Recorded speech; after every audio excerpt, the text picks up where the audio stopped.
Good day. You are listening to the Bloomin Bodhisattvas podcast, brought to you by the Rissho Kosei-kai Dharma Center in Oklahoma City. I'm James. I'm Alyx. I'm Jocelyn. And I'm Karin. And we're the Bloomin Bodhisattvas.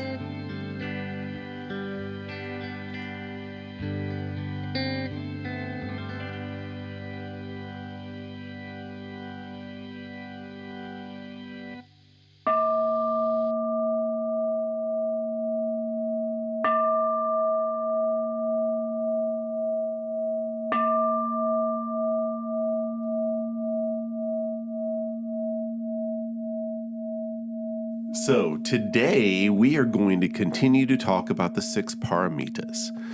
And so we're going to start with the third one, which is called Forbearance. And so forbearance is kind of an old word. And the Sanskrit for this is kashanti. And so shanti in Sanskrit literally means peace. And so it is about having a peaceful state of mind. And so when you're forbearing, what does that mean? You guys even heard of this word before? I've heard of it. Yeah. All right, so it kind of means like it's sort of old English, means to forego expressing really strong emotions like anger. And it means to kind of keep your temper. It also so it means like to forego, being like a bear. Okay, so forbear, so forego being bear-like, because bears are kind of aggressive, right? So Yeah. See what I'm doing there? Yeah. Okay. All right. Laughing so hard right now. Yeah. So you don't want to make any notes about the bear brain is kind of like the monkey mind? Or lizard brain. Okay, that's fine. Listen, we don't have to have. I was thinking a whole line of merch that we could have with all of our different. Make little plushies. Yeah, Mascots. exactly. Of all the different kinds of dysfunctional mindsets there are. But that's okay. I digress. So, synonym for forbearance is patience and perseverance. Okay, so what does perseverance mean? Kind of like just pushing through any sort of situation and staying calm and, Yeah, that's good. I was struggling to find a definition that didn't just say persevering. Yes, you can't use the word in the definition of the word. That's the rule. So when we're talking about persevering, a lot of times it means, sticking with it and that sort of stuff. But here in a Buddhist context, what do you think we're persevering through? life. What do you think, Karin? Mindfulness.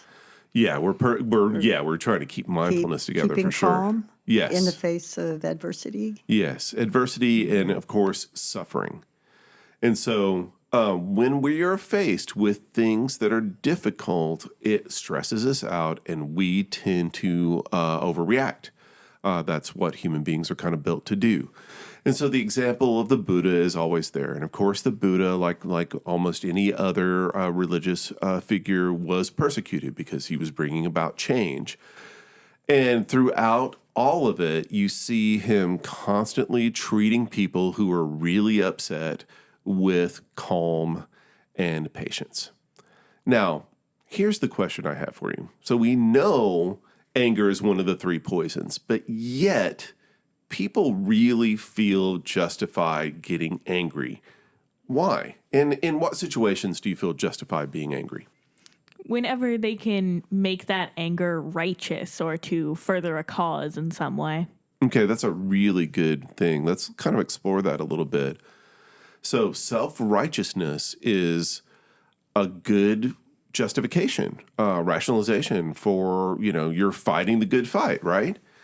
And so give me some circumstances that, self-righteous anger is, used. When does that happen? Social injustice. Right. It could be racism, sexism, getting angry when, somebody harasses you or messes with your rights. Sure. Homophobia, any of those sorts of things. Politics in general. Yes. And you see a lot of anger in politics and almost everyone, regardless of what side they're on, they feel like I'm right. and my anger is righteous, and I need to be angry because that's the only way I'm actually going to get things done. What do you guys feel about that? It's tiring. Yeah. It is exhausting, yes. On one hand, it is the fuel for perseverance, for furthering a cause. Sure, that kind of perseverance. Yeah, you bet. But it's exhausting, it's tiring, and it doesn't necessarily further the cause. It oftentimes can backfire if it's taken to extreme and violence ensues, or, there's to, fight for justice. There's ways of going about it. And, not being angry is usually a better path. Yeah, so you could say that it's just ineffective, and when we can explore, how anger has a detrimental effect on us. But let's think of things like personally, like when do you feel personally okay getting angry at somebody? Let's say When someone like attacks you for something, like verbally. yeah, verbally attacks you, or Yeah. is just wronging you in any way, betrayal or some sort of emotional anything. Betrayal's a big one. Yeah. And when you feel attacked, you feel like you need to attack back, and that's the way, because if you don't, then it's almost like you're giving people permission to victimize you. Is that what it feels like? Yeah. When someone else is getting angry at you, you feel like you have a right to be angry back. Yes. So in this case, it's kind of self-defense. Yeah. Yeah, I can see that. Now, what if it's like somebody that you care about? Or Karin, what do you have to say? Well, boundary violation. Yes. When someone doesn't respect one's no. Yeah. Mm-hmm. So I think, all right, so we're going to need to kind of draw some lines here, I think. All right, so let's talk about, and you could come up with all kinds of other examples. Somebody insults you, you need to kind of insult them back. Somebody, who has power over you, you need to let them know that they can't just get away with anything. Mm-hmm. You're in a relationship with somebody, it could be a significant other or your parents, and, you feel like they're abusing the power that they have over you or that you give them in that relationship, and you feel like you need to get angry to push back. All right, so those are all common justifications for anger. What are the problems with anger? And where do you go over the line? Anger often breeds irrationality. I think you're absolutely correct. I don't know about you, but I do make some of my worst decisions when I'm angry. When you're angry, sometimes it's not just decisions, but your actions get all messed up too. Like you'll try to clean the kitchen or something. It's like when you're in a rush to get something done, everything gets in your way to make the job harder. Oh, I'll break things, Yeah. not because I'm mad, but because I'm so angry that I can't function properly. When I feel that for myself, when I feel like I'm getting that way, I have to get away, because it's like I'm losing my control. And I need to be away from people that I'm going to hurt before I do or say something. Yeah. And that's a really unpleasant feeling, And if you do vent it out, what's the problem with that? I mean, if you don't walk away from the situation and actually, just let out everything, all of your vengeance and rage at people, what's the problem with that? Well, you're not thinking clearly. You run the risk of saying something or doing something that could really hurt someone that you care about or be taken the wrong way, since you're not like behaving or thinking rationally in that moment, especially if it's around someone you care about and know a lot about. At times you can say things that you know about them that really hurts. That is so true. Yeah. Okay, what else? I mean, you say and do things that you don't mean to do or just aren't you. Anger often can make you act out of character. Yeah, it's almost like a form of possession. Yeah. demonic possession, like something just this really bad part of yourself just kind of takes over for a while and starts steering the whole ship. And then later you just like, oh man, now I got to go clean up all this wreckage because, I let this thing take over. So it really does. It's more than just clouding your judgment. It's almost like, something overrides all of your, your systems. It kind of. Oh, go ahead. It breeds contempt. That is a really good. So elaborate on that a little bit. In what ways does it breed contempt? When someone lashes out and indulges in anger, if someone's angry toward me, or vice versa, the response isn't ever going to be positive. No. It always, at the very least, be defensive, and someone else can lash out back, and it just escalates into something that is far from forbearance, from being calm. And I think that's our goal as bodhisattvas, to be that calm in the face of anger, and not, and keep our own anger in check, so we're not being harmful to others. Yeah, in the process. It's one of the fundamental. It's probably one of the hardest things that we do. Mm-hmm. You said contempt. I think that's a real key word. There's studies about, different kinds of attitudes and the detrimental effect that they have on relationships. Contempt is one of the worst, because contempt is not just, there's a kind of condescension along with, it's like resentment and condescension at the same time.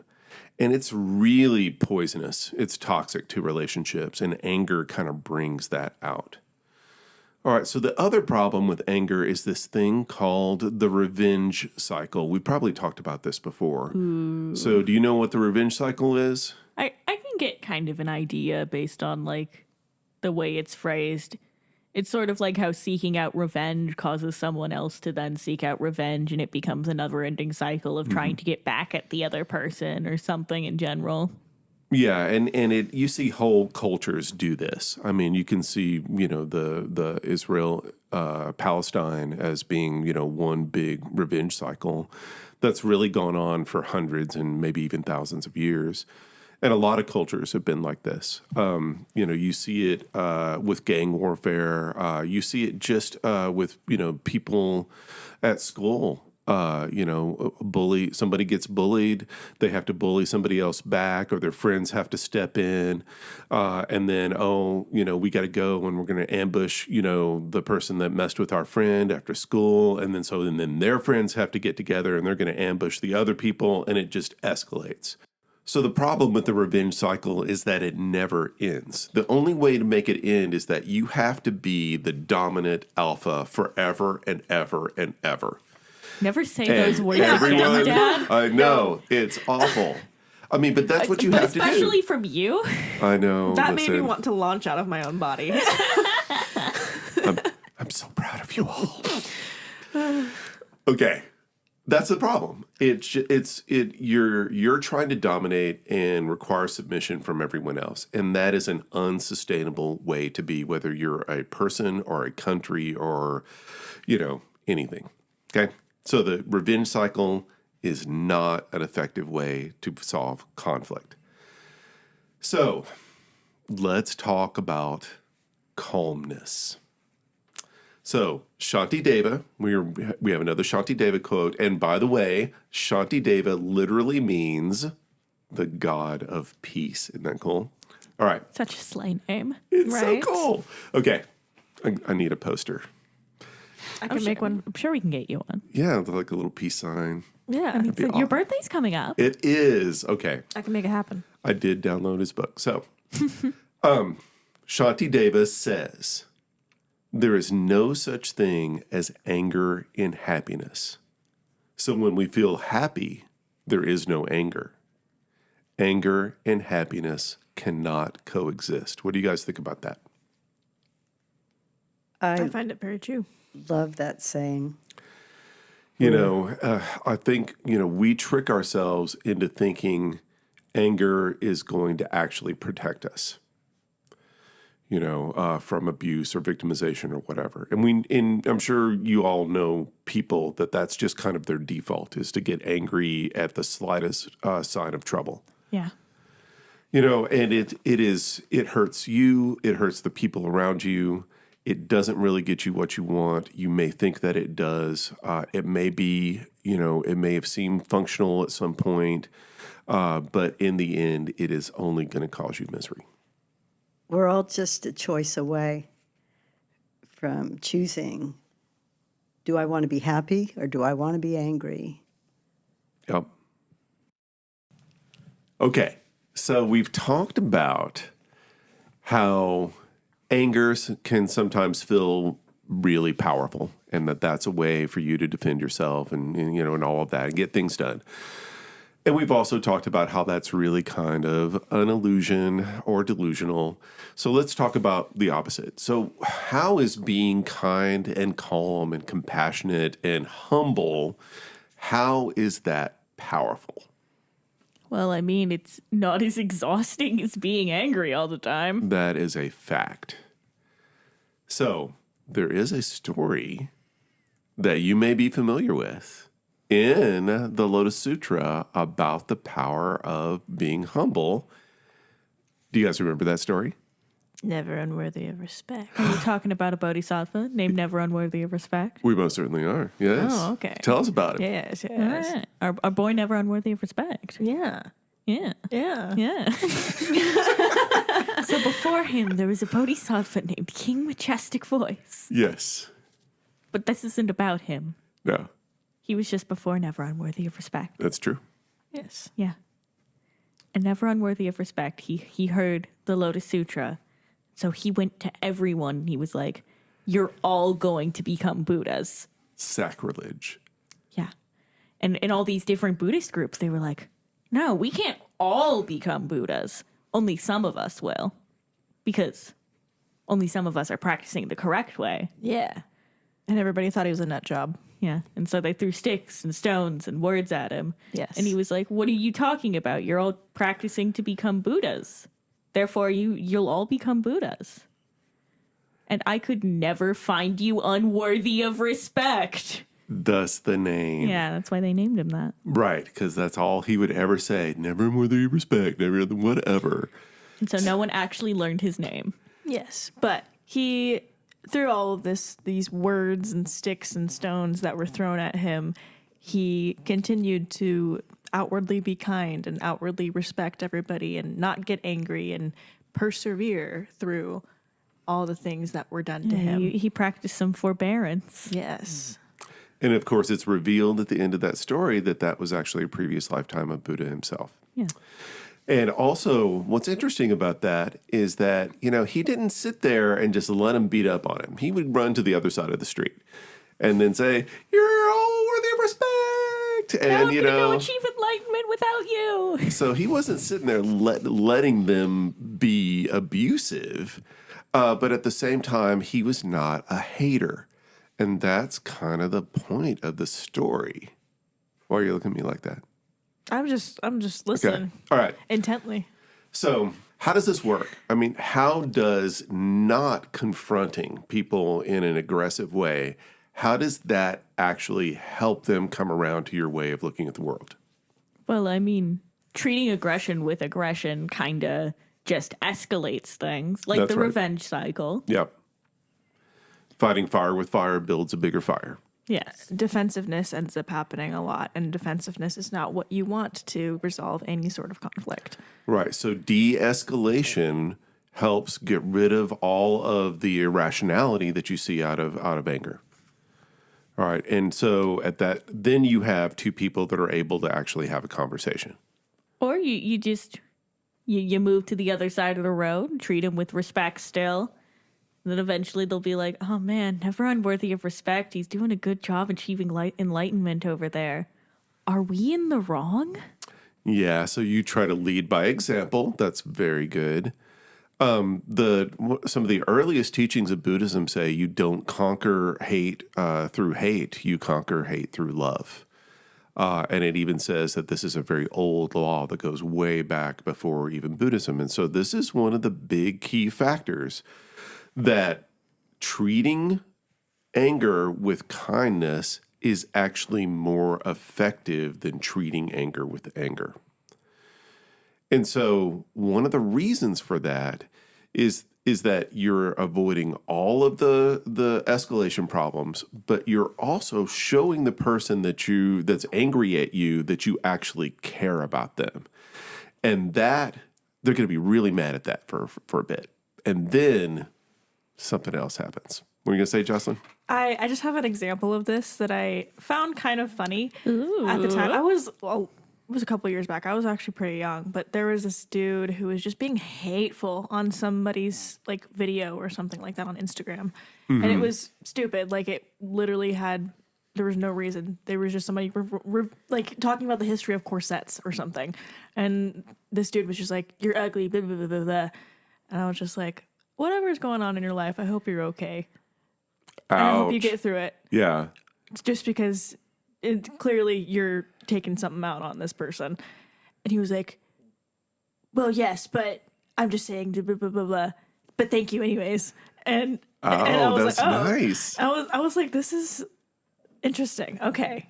But I responded with like, "I hope you're okay. I hope whatever's going on in your life that's making you act this way resolves itself." And this person was just like, just shocked, was like, well, there is, but none of your business, but thank you anyways. And was just like angry about it, but like still kind of reacted in like a thank you for being whatever.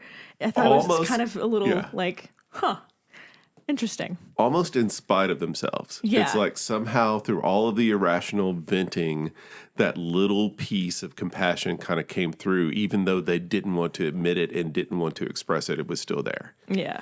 And so that's what we're doing in Buddhism. Mm-hmm. So we're making a real decision that... Oh, no. Frankie joined us.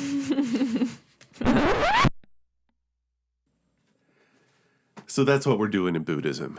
We are deciding to look at the best in people, even when they're being complete jerks. And even in dogs? Even in silly little puppy girls who bark in the middle of our recording? No comment. We have to love girls? them. We have to love them. Do we?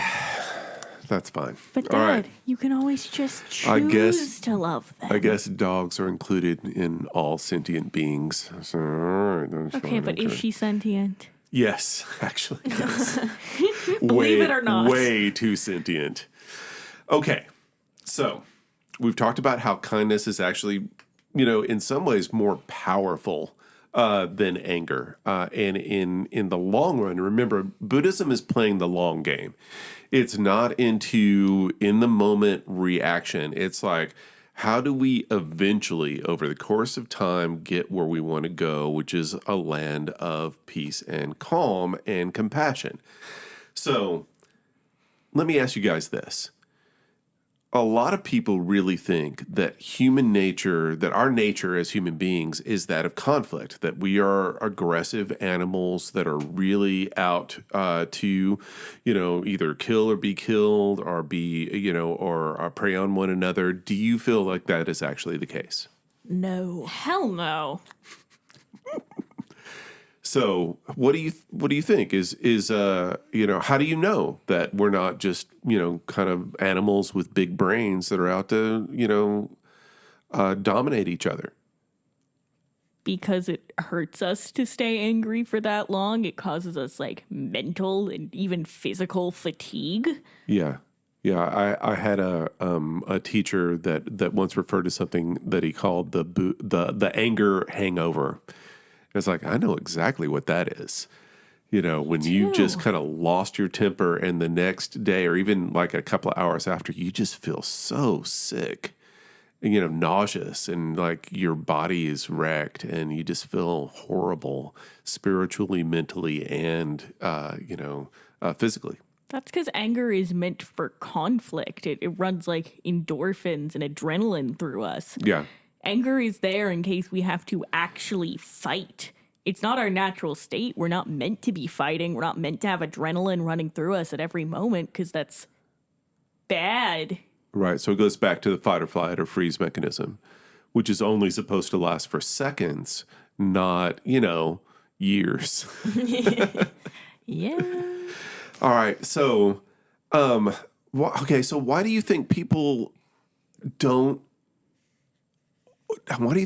really want to be in a world of conflict? Because it seems like when you tell them that, hey, peacefulness is actually a better way to be, they either laugh at you like you're some naive fool, or they're actually kind of resenting the fact that you are minimizing their ability to, wage war on each other.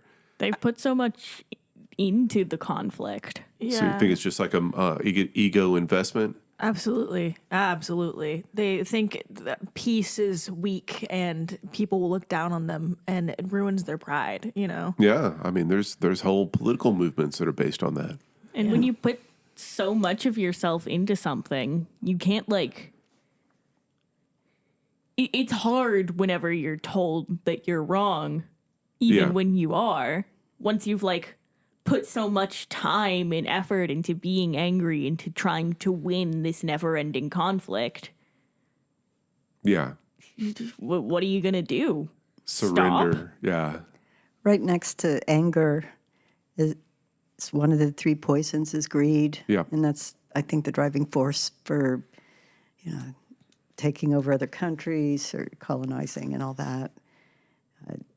Just can't get enough. Yeah, and that goes back to ego, just self, that, I have a separate self, and I must protect it, and I must do everything in my power to get as much for me, even if it means taking away something for you. And in fact, all of you are really competitors, and I need to guard myself against you, and I need to, get you before you get me, and this is the whole mindset we were talking about. And it's a nightmare, honestly. And so, we're talking about all of the harm that it does. Over a long period of time, it literally wears you out. It wears out your body. It wears out your spirit, and it can wear out whole societies. So let's talk about how we practice this. Okay, so Buddhism is not going to say, hey, just be peaceful and calm and just leave it at that. Because we know, we're not naive. We know that human beings, we have a predilection for anger and aggression. Some of that is frankly biological. And we live in a world that kind of glorifies that. I mean, how many movies can you think of that are based upon somebody, getting revenge for some horrible thing that happened to them or their family? So that's like every anime ever, and so we live in a culture that really reinforces conflict, at least in a vicarious way. But Buddhism is going to say, all right, let's kind of move. We need to practice. Okay, we know that not everybody's going to think this way, and we need to be able to kind of, move ourselves from this state of conflict that we're in to a better state. So there are three ways to do this. One of them is coping with harmful people. So let's talk about that. All right, so everyone, I'm sure, has a story of being around a really difficult person that was ready to get in your face about something, and you would have and you needed to try to find a way out of that situation. Can you guys think of stories? Several. Yeah. Yeah. Well, let's come up with some specifics. Or some generals, or anything at all. Well, what if we just sit here in silence? Yeah. Well, then you're being the difficult person, and I have to cope with you. How are you dealing with that, Dad? I'm doing okay. That's good. Karin, did you have a story you were thinking of? I was thinking more in generalities. Okay, yeah, sure. Think of it in And generals. You bet. the best way to cope with someone who's they're angry, directing it at me to, as best as possible, remain calm. That's the only way to really deal with it. Or walk away, depending on how angry that person is. When it escalates to yelling, name-calling, cursing, that's abuse. So bye. Otherwise, being calm just, it diffuses that anger. Again, if I start, raising my voice and start yelling too, it just keeps, it's the revenge cycle kind of thing. It just escalates. So to me, that the logical options are depending, walk away if you're not feeling safe, or just remaining calm. Yeah, and it is something you have to practice. It often does not come naturally. Because sometimes walking away isn't an option. If you're at work, for example, or I guess it is, but the repercussions of that could be, domino. Yeah. But so. Can you guys think of other examples?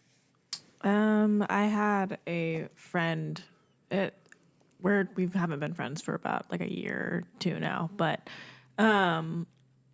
they had a lot of mental health issues, unfortunately, but it got to a point where there was no excusing it and they were feeding into it. Yeah. And it was just a never-ending cycle, and no matter how much I tried to help, there was nothing that you could really do because they were so in their own head about their own anger.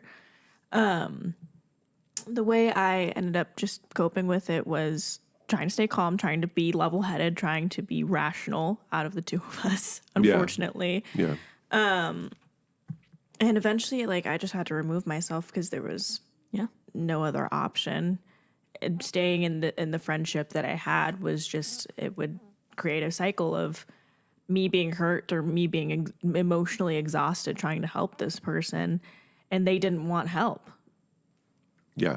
Yeah. And it, people can be kind of emotional black holes sometimes where, that you just keep giving and giving and giving and it's not helping them and it's draining you. And you have to make that decision.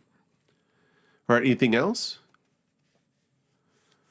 For me, dealing with, I've had really difficult people in my life a lot.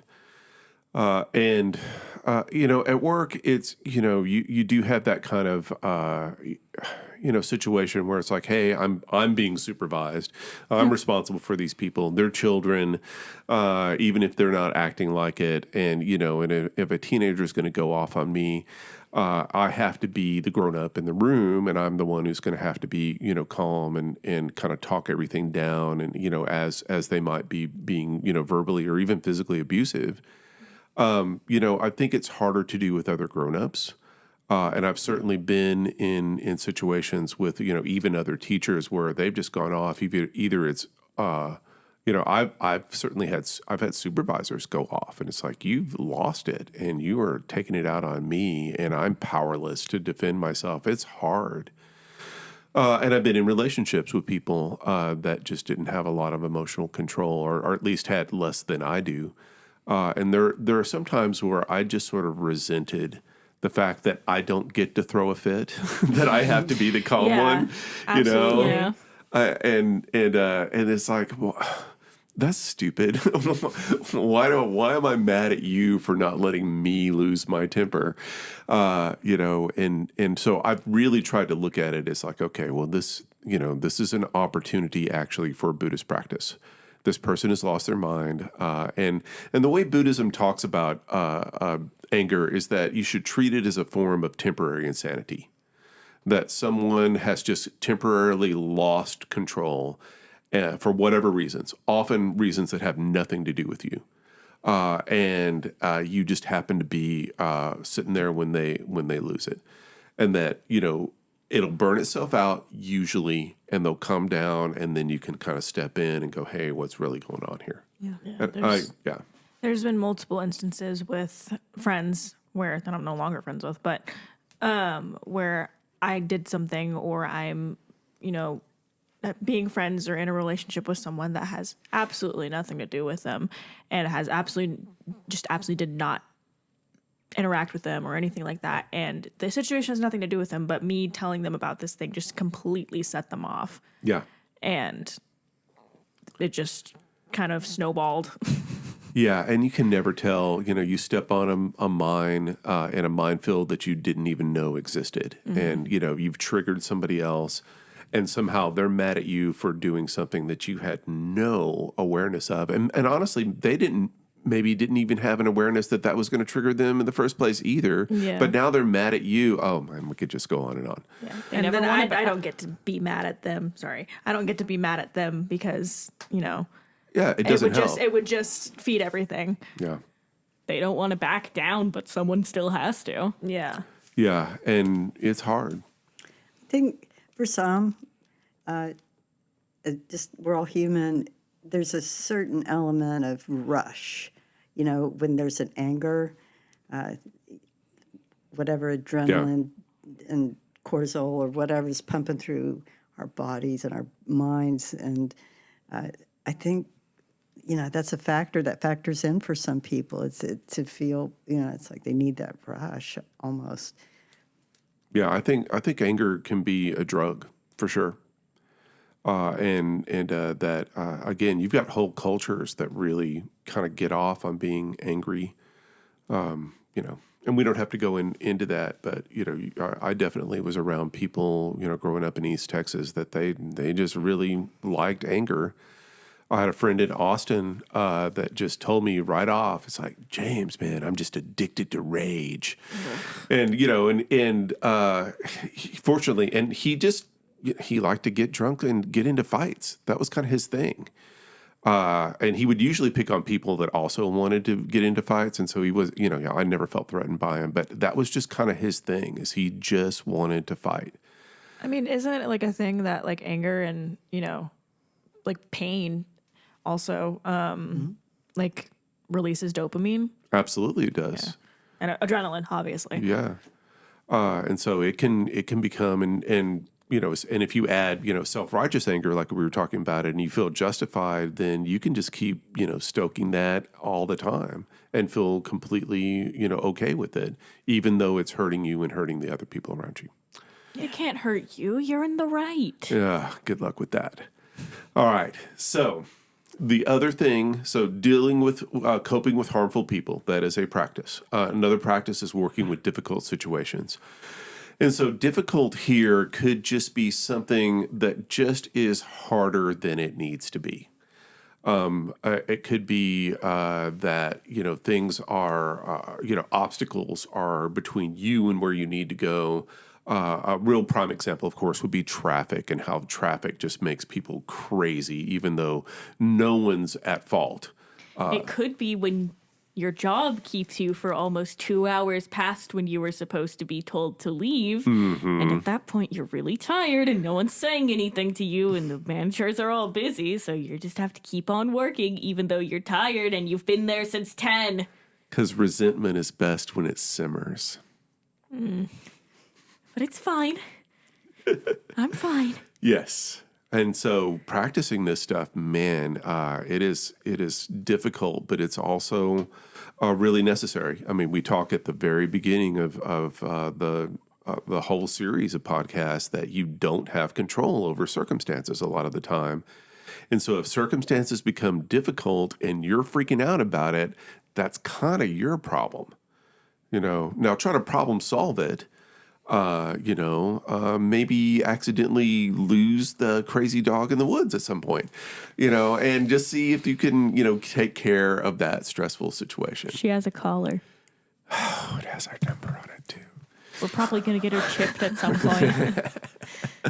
So you can so coping is a really big theme that we're coming up against. Can you guys think of other situations that are difficult? Work, of course, is a big one. Family. Yeah. Yeah. Another one you can't walk away from. Yes. Without serious repercussions. Yeah, exactly. Although the moment you can become financially independent, that takes a lot of the pressure off. Sure. Just saying. Yeah, so work, traffic, a lot of situations become difficult for reasons that are beyond your control, and after a while, your coping mechanisms they exhaust themselves, and you're on edge, and your ability to do all of these nice Buddhist calming things stops functioning. And that's when you just have to realize you're human and go on and keep practicing, right? Yeah. Yep. Okay, so the last thing here is the way to practice patience is understanding ultimate reality. We have to fathom the ultimate reality of all things. That is exactly right. So this goes right back to the three seals. R. Oh my gosh. Yes. Yes. Oh Yes! my goodness. All right. Interconnectedness and impermanence. Okay. That's so only 2 seals. the third one is your ignorance of the fact that things are interconnected and impermanence. And so for Buddhism, anger comes right out of ignorance. Greed comes out of ignorance. All of the 3 poisons are really just one poison, which is your ignorance of the way that things actually are. And so almost inevitably, I think Buddhism has too many things that are different things, but actually all one thing. it's kind It's of the interconnectedness of all things. it is. It's one and many at the same time, and also nothing at the same time. But also everything. Yes, at the same time. All at the same time. Yeah. Now Thanks, we might. Buddha. I mean, we could get into that later on, but so let me see if I can just kind of play this out for you. Okay, if you know that there's no separate self, that you are not your own being, that can't that is incapable of functioning outside of relationships with everything else around it, then that takes away your need to protect that self from all of the stuff going on around it, which means you can stop taking 90% of the stuff that upsets you personally. All right. Now, some of it, I mean, if you're being victimized, you need to push, you need to get away or stand your ground. You can stand your ground without getting angry. And that's the real key. All right. Those martial artists that are able to like fight these amazing fights and they're calm the whole time. That's the way to do it. All right, I can stand up and I can say what I need to say, and I can leave you knowing that you've crossed a line without getting mad at you and attacking you and that sort of stuff. All right, and so that's interconnectedness. Impermanence is really important as well. Impermanence means that this situation that's really pissing you off, or that person that's really upset, they're not going to be there forever. This situation is going to pass and it's going to transform into something else. And a lot of times, if you can just keep it together long enough to let the crisis go, you'll be okay. Everything is temporary. Exactly. And so remember, even though that means your happiness is fleeting and blah, blah, blah, it also means that the really bad times are temporary too. And at the time, they don't feel like it at all. Heartbreak, losing things that are important to you, all of those things at the time, they seem like the end of the world. And then they turn out to not be, and the world just keeps going, and so do you.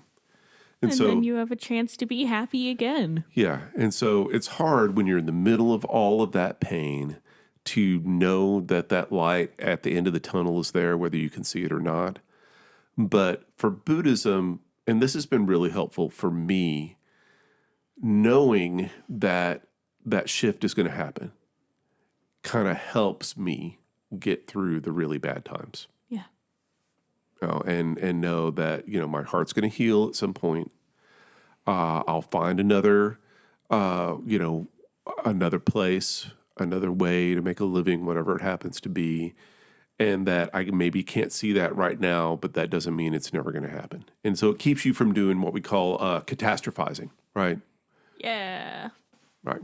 So that's how you use the 3 seals, and how how how awareness. Lose this train of thought. Sorry. Okay, that's how you use the 3 seals R. in order to create more awareness, and the awareness keeps you calm and keeps you from getting buffeted by the slings and arrows of outrageous fortune, as Shakespeare said. Got it? Got it. All right. So.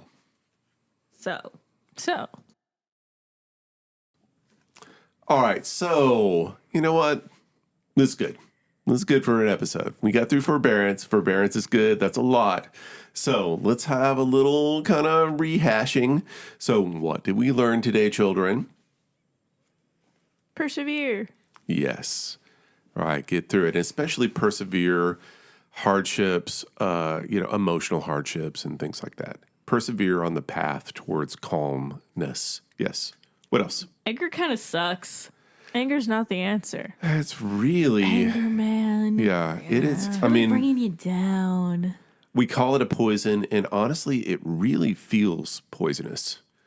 Yeah, it really does. Yeah, Karin. And to diffuse that poison, that anger, when we feel our temperature rising, we can look at our checklist of actions that contribute to our well-being. And, they're easy reminders, focusing on the breath and, contributing a factor to help us keep calm is to get in touch with anger, to get in touch with nature. Yeah. Right? So, but that isn't always convenient, but we can always breathe. Getting enough sleep, but sometimes that isn't convenient either. But the one that really sticks, that really requires a lot from oneself, and it's the key to manifesting calmness, is acceptance, accepting reality, accepting what one is feeling in that moment, circumstances, and acknowledging that, just acknowledging reality as it is without resistance or judgment. That one's the tricky one. That's beautiful. And that wraps it up for today.